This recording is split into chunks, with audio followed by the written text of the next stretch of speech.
Cette clarté dans laquelle nous apparaît soudainement notre monde de science, nous effraie. Nous avons froid dans cette clarté. Mais nous avons voulu cette clarté, nous l'avons provoquée. Nous n'avons donc pas le droit de nous plaindre du froid qui règne désormais. Le froid augmente avec la clarté. Ce sont cette clarté et ce froid qui régneront désormais.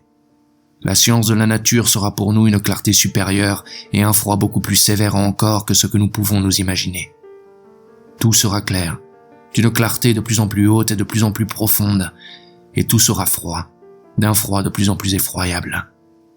Nous aurons à l'avenir la sensation d'un jour toujours plus clair et toujours plus froid.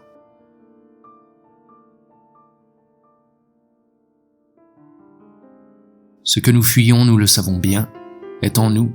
Ce que nous craignons est en nous. Ce que nous sommes est en nous, etc. Nous nous promettons beaucoup et apprenons tout. Nous contestons et apprenons sans cesse et nous nous oxydons. Nous pourrissons de bas en haut et de haut en bas jusqu'en notre fort intérieur et nous quittons sans cesse une nature pour l'autre, jusqu'à la mort. Ce que nous possédons est l'expérience, une chose métaphysique dont, lorsque le temps nous en est donné, nous avons peur, et devant laquelle, dévoyés, nous capitulons. Nous dépérissons, voyageurs solitaires de notre impuissance, orphelins de l'histoire, bras morts de la nature que nous sommes. Nous sommes à la recherche d'une cohérence, de circonstances, de conditions préalables à la mort, d'états corporels et spirituels propres à la mort.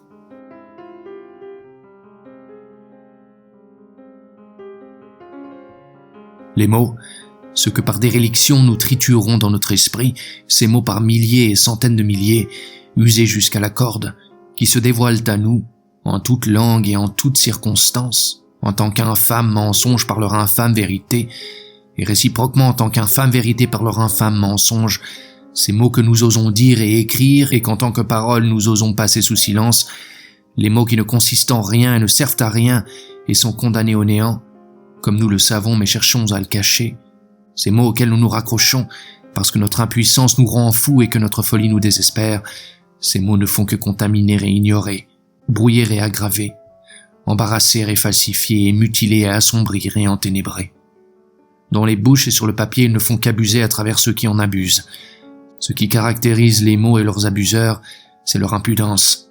L'état d'esprit des mots et de leurs abuseurs se caractérise par ce qu'il a d'impuissant, de satisfait, de catastrophique.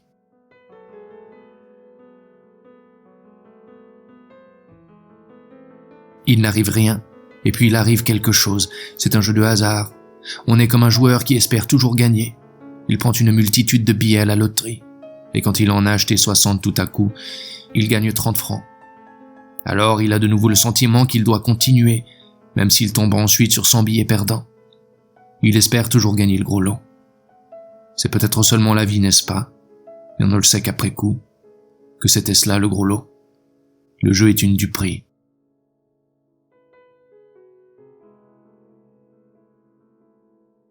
La lâcheté, la vanité et la curiosité sont, au demeurant, les trois impulsions fondamentales grâce auxquelles la vie continue malgré tout, alors qu'elle aurait toutes les raisons de s'arrêter.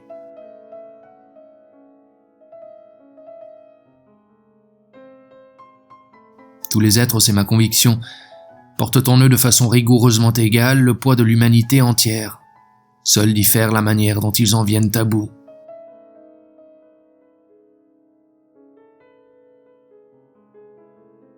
Le malheur des hommes est précisément qu'ils ne veulent pas emprunter ce chemin qui est le leur, qu'ils veulent toujours en prendre un autre, tendre de tout leur être vers autre chose que ce qu'ils sont. Chacun a une personnalité tout à fait unique, qu'ils peignent ou balaient la cour ou écrivent ou... Les gens veulent toujours quelque chose d'autre. C'est le malheur du monde.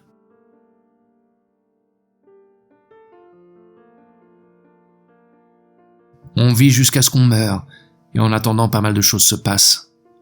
Mais pour la plupart, ce n'est pas intéressant. Ça ne l'est que pour celui qui le vit lui-même. En vérité, tout un chacun, même quand il s'intéresse aux autres, ne s'intéresse en réalité qu'à lui-même. Ce ne sont que des chemins détournés pour un profit personnel.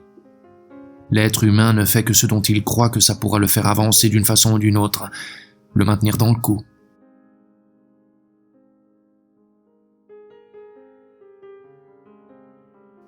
On ne sait jamais qui on est. C'est les autres qui nous disent qui et ce qu'on est, non? Et comme on nous le répète des millions de fois dès lors qu'on vit assez longtemps, On ne sait plus du tout qui on est. Chacun dit quelque chose d'autre. On dit soi-même à chaque instant quelque chose d'autre.